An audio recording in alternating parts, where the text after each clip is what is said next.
I used to think being financially successful meant buying whatever I wanted. In fact, I bought a lot of things in my early 20s, not because I really liked them, but because I wanted to prove to myself and others that I was doing well. Now that I'm in my late 30s, however, my mindset about money and shopping has changed completely. Even though I'm in a better financial position now, I don't shop nearly as much. Today, I want to share the things I no longer buy as someone who has achieved the financial goal that I have been dreaming of for a long time. First ones are special occasion gifts. Social media will have you believe that you need to get or receive something really special and expensive on every special occasion. And I'm referring to birthdays, graduation day, Mother's Day, anniversary, Christmas, and you name it. It's almost as if these occasions are not special or meaningful unless if you commemorate them with something material and very shiny. I used to think the same in my 20s. I remember there was one birthday, I spent the entire day walking in the shopping mall, trying to look for something to buy for myself. Not only that, I also expected my husband to do the same for me. Even if I wasn't eyeing on anything, I expected him to give me a present on my birthday or our anniversary. And I dare say this is not uncommon. I mean, for years, jewelry brands have been trying to condition us to think that diamond is a sign of love and that we shouldn't expect anything less from our partner. Well, I'm glad to say I now have a very different perspective. For me, special occasions are meant to be spent with our loved ones. I now also prefer to celebrate those occasions in a very simple way. For example, on Mother's Day, my husband and my little boy will each give me a card that they make themselves. In the day, we'll bake a cake and maybe watch a movie, and in the night, we'll enjoy a nice home-cooked meal together. This whole celebration doesn't cost more than $30, but I enjoy every minute of it, way more than walking aimlessly in a shopping mall. Now, I don't think there's anything wrong with buying something really lovely on a special day, but I just don't think we need to normalize the idea of expensive shopping on special occasions. So the next time you come across a massive birthday haul or a very expensive Christmas unboxing, just know that you don't have to follow the trend and that you can do things your own way. The second thing I don't do anymore is treating shopping as a hobby. Here's the thing, shopping is not a hobby and it should never be, even if you have the spending power. This is something I wish I recognized earlier. In the past, I used to go to the shopping malls on the weekends just because I was bored and I had no idea what to do with myself. Looking back, what I was really after was the dopamine rush. But you know what's even more frustrating about this whole situation?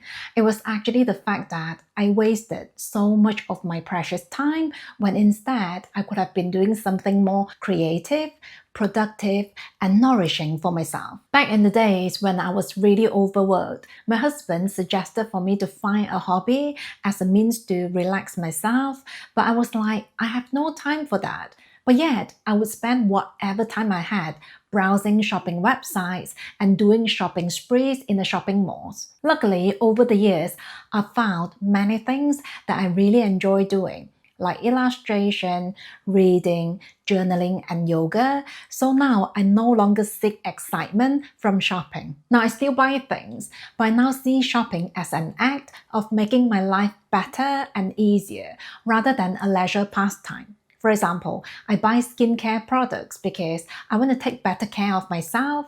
I buy books because they give me inspirations. I buy sunglasses because they are my favorite accessories, and I travel because I want to experience different parts of the world. So I am not against spending, but the key is to spend on what I think will make a difference to my life. The third thing I don't buy anymore, even after achieving my financial goal, is designer outlet shopping. Now, if you've been to a designer outlet, you might understand the feeling of FOMO or fear of missing out. You see, the pieces in a designer shopping outlet are heavily discounted. Understandably, this can be quite tempting, which is why a lot of people tend to buy many things that they don't need, thinking they're making a huge savings. I've made that mistake so many times before. There was a time in my life where my husband and I would drive nearly 3 hours to get to a designer shopping outlet in Bicester. We even booked a hotel just so we could spend the next 2 days doing shopping. I wasted so much money, but you know what? I don't even own one single thing from those shopping trips.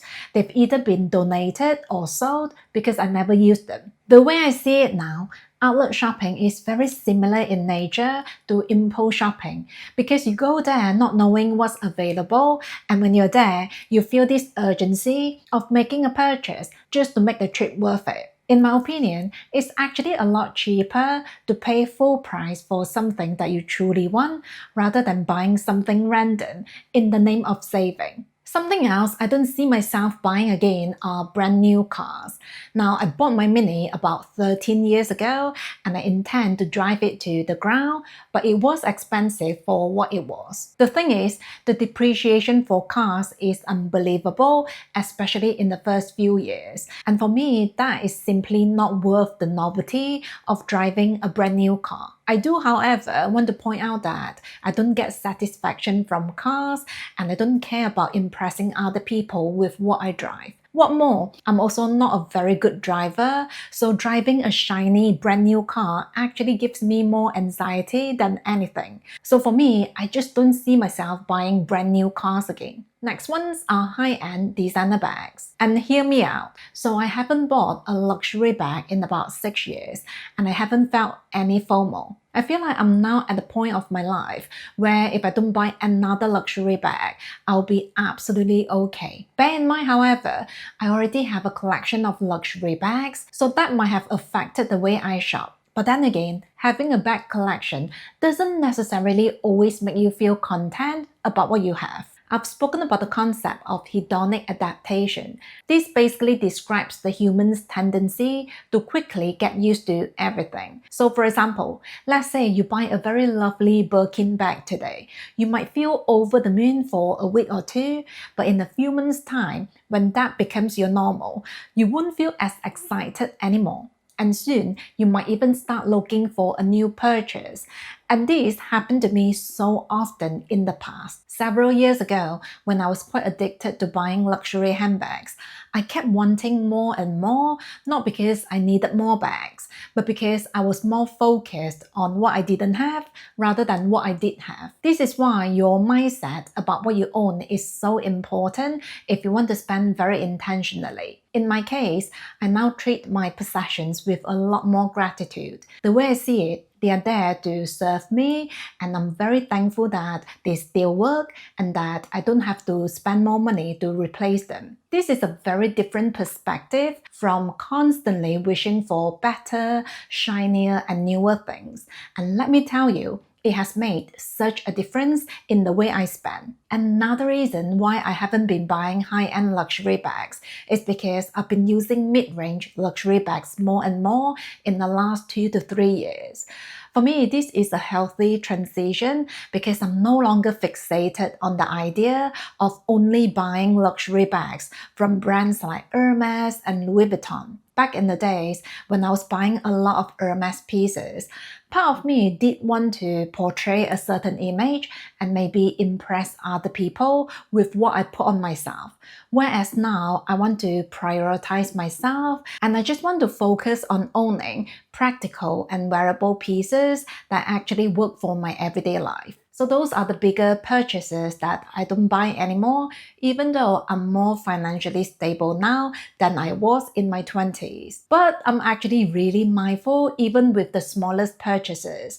For example, I love reading, but with any books I'm interested in, I always make sure to check the secondhand website first. Here in the UK, we are very fortunate to have the world of books where we can get books in excellent condition at a fraction of the price. But if I can't find a good secondhand option, I'll very happily pay full price for a new one. I also love traveling, but I don't buy souvenirs unless it is something that I can actually use in my daily life.